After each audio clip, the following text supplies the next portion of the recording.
ಎಸ್ಆರ್ಕರ್ news ವಾಹಿನಿಗೆ ಸ್ವಾಗತ. ಗೋವುಗಳು ಬಾರದ ಹಿನ್ನೆಲೆ ಹೊಸ ಗೋಶಾಲೆ ಆರಂಭಿಸುವುದಿಲ್ಲ ಎಂದು ಸಚಿವ ಸಂಪುಟ ಸಭೆ ನಿರ್ಧಾರ ಮಾಡಿದೆ. ಈ ನಿರ್ಧಾರ ಕೂಡಲೇ ಹಿಂಪಡಿಬೇಕು.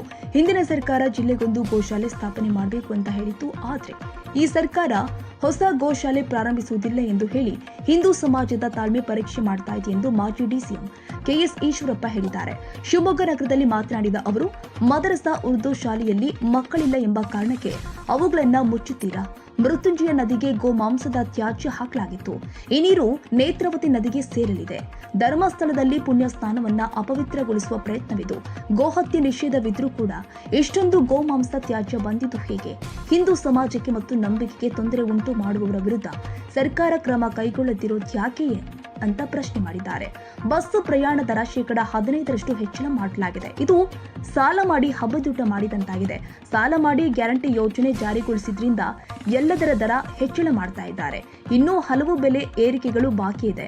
ವಿನಾಕಾರಣ ತಮ್ಮ ಮೇಲೆ ಆರೋಪ ಬಂದಾಗ ನೈತಿಕ ಹೊಣೆ ಹೊತ್ತು ಸಚಿವ ಸ್ಥಾನಕ್ಕೆ ರಾಜೀನಾಮೆ ನೀಡಿದೆ. ತನಿಖೆ ಬಳಿಕ ನಿರ್ದೋಷಿ ಎಂಬ ತೀರ್ಪು ಬಂತು. ಸಂತೋಷ್ ಆತ್ಮಹತ್ಯೆ ಪ್ರಕರಣ ಸಂದರ್ಭ ತಮಗೆ ತೊಂದರೆ ಕೊಟ್ಟವರೆಲ್ಲ ಈಗಲೂ ಅನುಭವಿಸ್ತಾ ಇದ್ದಾರೆ, ಇನ್ನು ಮುಂದೆಯೂ ಕೂಡ ಅನುಭವಿಸ್ತಾರೆ.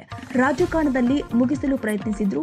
ಪ್ರಿಯಾಂಕಾ ಖರ್ಗೆ ವಿಚಾರದಲ್ಲಿ ಯಾರು ತಪ್ಪಿತಸ್ಥರಿದ್ದಾರೋ ಅವರ ಬಗ್ಗೆ ಭಗವಂತ ನೋಡಿಕೊಳ್ತಾನೆ. ಸುಖಾಸುಮ್ಮನೆ ಆರೋಪ ಮಾಡಿದ್ರೆ ಅನುಭವಿಸ್ತಾರೆ ಎಂದಿದ್ದಾರೆ.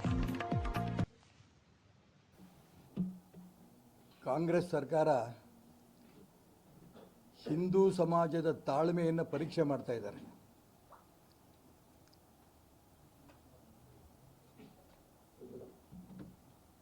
ರಾಜ್ಯದಲ್ಲಿ ಹಿಂದಿನ ಸರ್ಕಾರ ಇದ್ದಂಥ ಸಂದರ್ಭದಲ್ಲಿ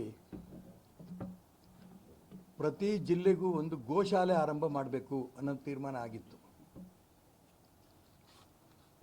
14 ಗೋಶಾಲೆಗಳ ಆರಂಭ ಆಗಿತ್ತು. ನಾನು ಅಂದ್ಕೊಂಡಿದ್ದೆ ನಿನ್ನೆ ನಡೆದಂಥ ಸಚಿವ ಸಂಪುಟದ ಸಭೆಯಲ್ಲಿ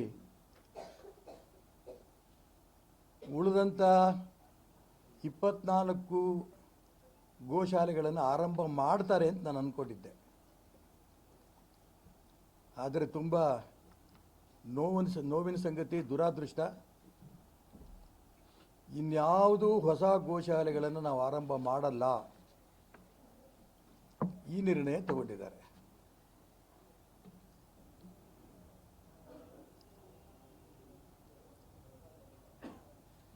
ಅದಕ್ಕೆ ಕಾರಣ ಕೊಡ್ತಾ ಇದ್ದಾರೆ.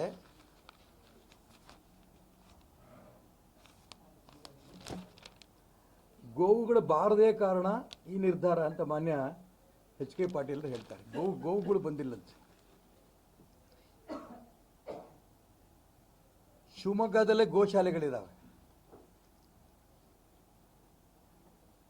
ಬ್ರಾಹ್ಮಣ ಸಂಘದಿಂದ ಗೋಶಾಲೆ ನಡೆಸ್ತಾ